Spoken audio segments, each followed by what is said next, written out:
அண்மை செய்தியை பார்த்துக் கொண்டிருக்கிறோம்.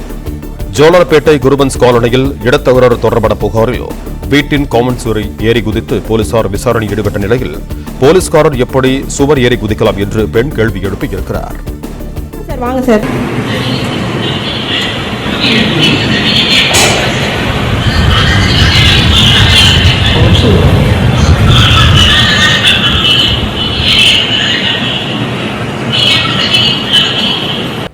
சார் இங்க வாங்க. ஆமா வீடியோ எடுக்கணும் சார். கொஞ்சம் வாங்க சார். என்ன நீங்க வீடியோ எடுப்பீங்க? ஆமா சார் வாங்க சார். என்னம்மா காரணம்? சார் நீங்க எப்படி சார் இதுல ஏறி குதிச்சு உள்ள வரலாம் சார்? என்ன சார் காரணம்? ஏமா ஒரு கம்ப்ளைன்ட் பண்ணிருக்காங்க நோட்ல. சார் நீங்க இந்த பக்கம் வாங்க சார். எதா இருந்தாலும் நீங்க வெளிய கேட்ல நின்னு தான சார் கூப்பிட்டுருக்கணும். சார் வாங்க சார். நீங்க இங்க வாங்க சார். எப்படி சார் நீங்க ஏறி குதிச்சு வரலாம்? டோர் தரமா? நீங்க இங்க வாங்க சார். ஜன்னல் கிட்ட நீங்க வாங்க சார் ஃபர்ஸ்ட். டோர் தரமா? இங்க வந்தானே சார் கூப்பிட்டீங்க நீங்க. பொம்பளை இருக்கிற வீட்டுக்குள்ள நீங்க எப்படி சார் இப்படி வந்து நீங்க தட்டலாம் நீங்க? அது வெளியில இருந்து வந்து நீங்க எப்படி ஏறி குதிச்சு வருவீங்க நீங்க? கொஞ்சம் வாங்க சார். நீங்க கவர்மெண்ட் எம்ப்ளாயி தானே சார் நீங்க? அது எப்படி சார் ஃபெப்ரவரி குதிக்கிற அளவுக்கு எப்படி சார் இப்படி ஏறி குதிச்சு வரீங்க? சார் ஏன் சார் காம்பவுண்ட் ஏறி உள்ள குதிச்சுட்டு ஏன் சார் போய் சொல்றீங்க போன்ல? கொடுங்க சார் நான் பேசுற போனை. காம்பவுண்ட்ல ஏறி குதிச்சு நீங்க எப்படி சார் உள்ள வருவீங்க? சிவில் கேஸ் முன்னாடியே கொடுத்தாச்சு. சிவில் கேஸ் போட்டாச்சு. கோர்ட்ல கேஸ் நடந்துட்டு இருக்குது. கோர்ட்டுக்கு போய் தான் ஏதோ ஒண்ணு பார்க்கணும். கேஸ் போட்டுக்க நான் நம்பர் வச்சிருக்கேன் தரேன். நான் கோர்ட்ல அப்ளை பண்ண நம்பர் தரேன். நீங்களும் போய் போட்டோ எடுத்துட்டு வாங்க. சிவில் கேஸ் நடந்துட்டு இருக்குது. ஆல்ரெடி எல்லாம் முடிச்சாச்சு. இரு சார். அதுல வீடு இல்லை கால் இடம் இருக்குதா இல்ல வீடு இருக்குதான்னு பாருங்க சார். அதெல்லாம் எனக்கு தெரியாது சார். நாங்க சிவில் கேஸ் கொடுத்துருக்கோம் சார். சொல்லுங்க. இவங்க எல்லா டாக்குமெண்ட்ஸும் வச்சுட்டு என்னுடைய என்ன இடத்துல தான் இருக்குது. கோர்ட்ல பாத்துக்கோங்க சார். கோர்ட்ல பாத்துக்கோங்க. கோர்ட்ல கொடுத்துருக்கோம் நாங்க. சரி நாங்க மனு கொடுத்துருக்கோம். அவங்கள வந்து வாதடி வாங்கிக்க சொல்லுங்க. இப்போ அவங்க வீடுன்னு சொல்றாங்களே. இல்ல சார் நாங்க அவங்க அம்மா வாழ்ந்த வீடு. ரேஷன் கார்டு காட்ட சொல்லுங்க. ரேஷன் கார்டுல யார் பேர் இருக்குது? ஏமா எல்லா பட்டம் அவங்க எங்க ரேஷன் கார்டு இப்ப நாங்க இங்க குடியிருக்கவங்க இருக்கான ஆதாரம் நாங்க வச்சிருக்கோம் சார். ரேஷன் கார்டு நீங்க எங்கிட்ட பேசுங்க சார். நீங்க அவர் இல்ல சார். அவரு உள்ளதான் இருக்காருமா. போலீஸ் கிட்டே போய் சொல்லுவீங்களா? ஏமா ஏன் சார் 100க்கு கால் பண்ணா யார் கால் பண்ணாலும் இப்படி வீடு ஏறி குதிச்சு நீங்க எப்படி சார் வருவீங்க? நீங்க சொல்லுங்க. எமர்ஜென்சிக்காக தான் நாங்க வரோம். நாங்க சார் ஆல்ரெடி ஜோலார்பேட்டை ஸ்டேஷன்ல தான் எங்க மேல வீடு உடைச்சிட்டானே.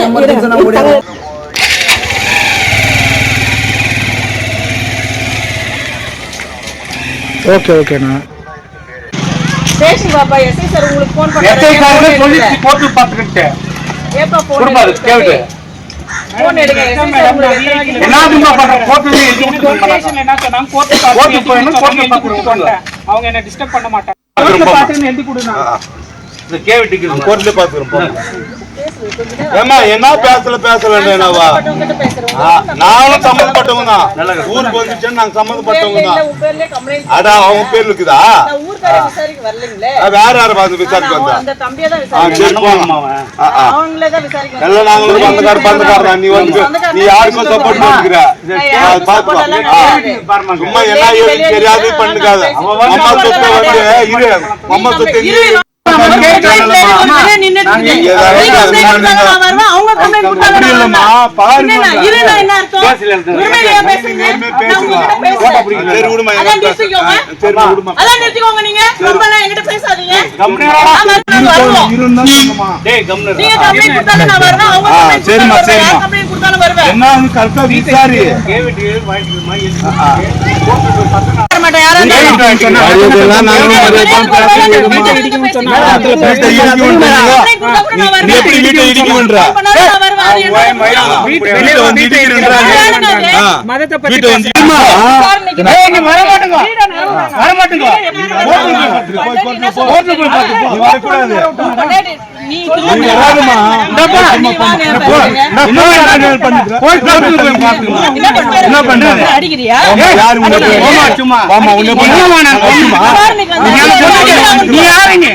போங்க அதிகாரி வாங்கி போ.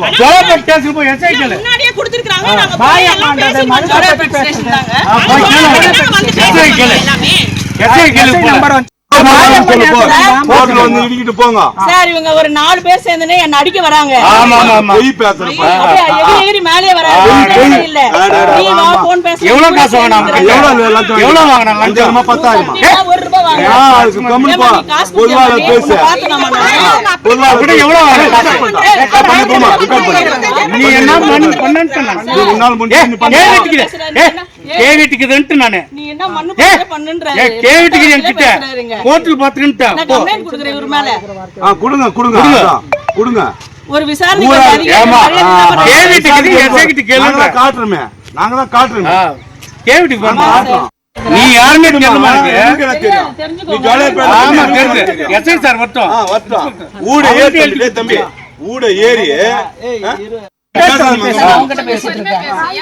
நான் அவங்ககிட்ட பேசிட்டு இருக்கேன். இங்க பாரு நான் என்ன சொல்றேன் நீயும் வீட்டுக்கு வெளியே வந்து எனக்கு ரெஸ்பான்சிபிள் பண்ணீங்களா? நான் வெளிய போயில எனக்கு பயம் விசாரிக்க கொடுத்தீங்களா? எனக்கு பயம் மேடம். ஏடிஎஸ்பி சார போய் பார்த்தாங்க. முன்னாடி போலீஸ் சார் ஏடிச்சு வந்தாரு. எனக்கு உள்ள ஓடுறது மனசு ஒப்பல. இல்ல அவங்க என்ன சொல்றாங்க என் பேர்ல இந்த டாக்குமெண்ட் இல்ல கொடுத்தா நான் டாக்குமெண்ட் சிவில் கேஸ் போட்டு போல அத நீங்க கிளியர் பண்ணிட்டு வாங்க உள்ள. அவள ரைட்ஸ் தான் வந்து எடுத்துக்கோ. அதுதான் சொல்லுச்சு. போடாம தான் நீங்க சொல்லுங்க. இது கிரிமினல் கேஸ் இல்லையே. அது முடியுமா நான் பேச முடியல. நான் முடிச்சிட்டு வா. வெளிய வந்து நான் பேச வரணும்னு சொன்னா வெளிய வந்து கேட் திறந்துட்டு வந்தனா ஐயோ என்ன அடிச்சிட்டா புடிச்சிட்டாம்பாங்க. இந்த வேலையே எனக்கு வேணாம் தான் நான் உள்ள போய் கதவு லாக் பண்ணி. அவங்க என்ன சொல்றாங்க இன்னைக்கு ஒரு நாள் நான் எங்க அம்மாக்கு திதி கொடுத்து போய் ஒண்ணு திதியே தேவல திதியே போய் நான் கொடுக்கறேன்.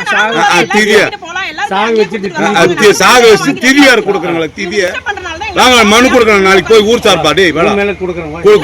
இது மாதிரி அவங்க அம்மால வந்து சொத்தை வந்து ரிசீவ் பண்ணிட்டு இது வந்து கொலை பண்ணிட்டாங்க. கர்ப்பிணியாக இருக்கும் அக்காள் கொடுத்த புகாரில் தம்பி வீட்டிற்கு விசாரணைக்கு வந்த போலீஸ்காரர் அத்துமீறியதாக புகார் எழுந்திருக்கிறது. இது தொடர்பான கூடுதல் விவரங்களோடு இணைகிறார் எமது செய்தியாளர் கமலநாதன். வணக்கம் கமல்நாதன், உங்களிடம் இருக்கும் தகவல்களை பகிர்ந்து கொள்ளுங்க. திருப்பத்தூர் மாவட்டம் ஜோலார்பேட்டை அடுத்த குருமன்ஸ் காலனி பகுதியை சேர்ந்த ராஜி, இவருடைய மனைவி லட்சுமி, இவர்களுக்கு ராஜலட்சுமி மற்றும் முரளி என்ற 2 பெண் குழந்தைகள் உள்ள நிலையில ராஜி மற்றும் அவருடைய மனைவி லட்சுமி உயிரிழந்த நிலையில அவருடைய பிள்ளைகளான ராஜலட்சுமி அவருடைய தம்பி முரளி இருவருக்கும் 4 சென்ட் அளவிலான பிரச்சனை இருந்து வந்ததாக கூறப்படுகிறது. இதன் காரணமா முரளியின் தாயார் லட்சுமி நினைவு நாளான முன்னிட்டு திதி கொடுக்க முரளி வீட்டுக்கு வந்த கூறப்படுகிறது. இதில் அக்கா தம்பிக்கு இடையே தகராறு ஏற்பட்டுள்ளது. இதனால் ராஜலட்சுமி 100 நம்பருக்கு போன் பண்ணி காவல்துறை அழைக்கிறாங்க.